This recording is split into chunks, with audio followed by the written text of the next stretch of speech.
जी students, आप सीखेंगे question number 1 fill in the blanks. इस क्वेश्चन में हम ब्लैंक्स फिल करेंगे। इसमें पहले ये ए पार्ट में देखें, लिखा हुआ है 1/10, 2/10, 9/10 आर डैश फ्रैक्शंस। इस पार्ट में ये कौन सी फ्रैक्शन है वो हम इस ब्लैंक में लिखेंगे। अब इसमें देखें, इन तीनों फ्रैक्शन में ये एक चीज़ कॉमन नज़र आ रही है, क्या है? 10। तीनों फ्रैक्शन का नीचे सेम है डिनोमिनेटर। इसका डिनोमिनेटर 10, इसका भी 10 और इसका भी 10।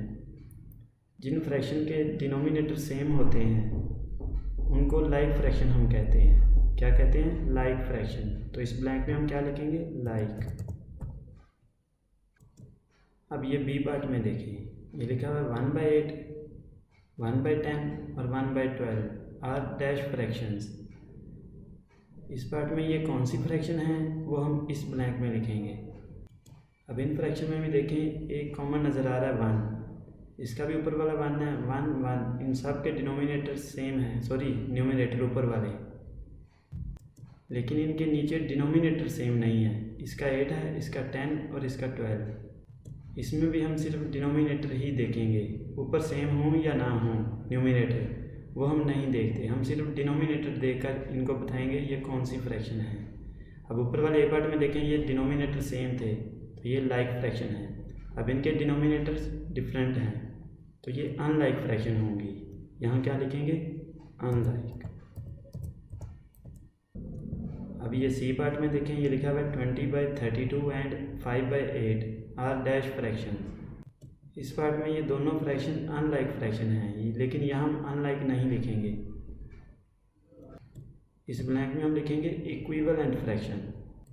इस पार्ट में ये दोनों फ्रैक्शंस इक्विवेलेंट फ्रैक्शन हैं, क्योंकि इक्विवेलेंट फ्रैक्शन वो होती हैं अगर हम सेम नंबर पे डिवाइड करें न्यूमिनेटर को और डिनोमिनेटर को।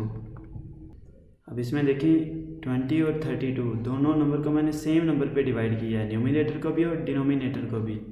तो इसका आंसर ये आएगा। अगर 20 को 4 पे डिवाइड करें तो क्या आएगा? 5। 4 5 20 होता है। और 32 को 4 पे डिवाइड करें तो 8 आएगा। 8 4 32 होता है। अब इनका आंसर ये आएगा।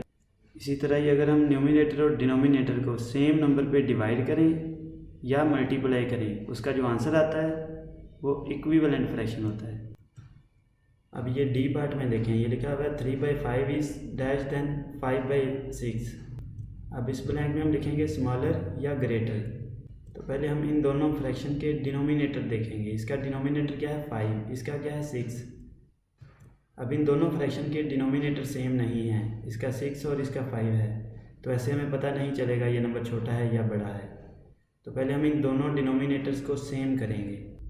इन दोनों डिनोमिनेटर को सेम करने के लिए इनका अगर हम एलसीएम लेंगे तो वो आएगा 30। तो इसको हम 30 बनाएंगे। इसको हम 6 को 5 से मल्टीप्लाई करेंगे तो ऊपर वाला नंबर भी 5 से ही होगा। इसको भी 30 बनाने के लिए मल्टीप्लाई 6 से करना पड़ेगा, तो ऊपर वाले को भी 6 से ही करेंगे मल्टीप्लाई। अब इस 5 को 6 से मल्टीप्लाई करेंगे तो 30 बन जाएगा। इसका भी 6 को 5 से मल्टीप्लाई करेंगे तो 30 बन जाएगा। नीचे सेम हो जाएंगे। अब ऊपर वाला इसका बन जाएगा 25 और इसका 3 6 18। तो ये 18 छोटा होगा, वो बड़ा होगा। तो यहाँ हम स्मॉलर लिखेंगे, क्योंकि ये नंबर हमने बताना है स्मॉलर है कि ग्रेटर। तो ये नंबर स्मॉलर होगा। अब ये लास्ट पार्ट में देखें, लिखा हुआ है 2/11, 4/11, 6/11, 8/11 आर इन डैश ऑर्डर।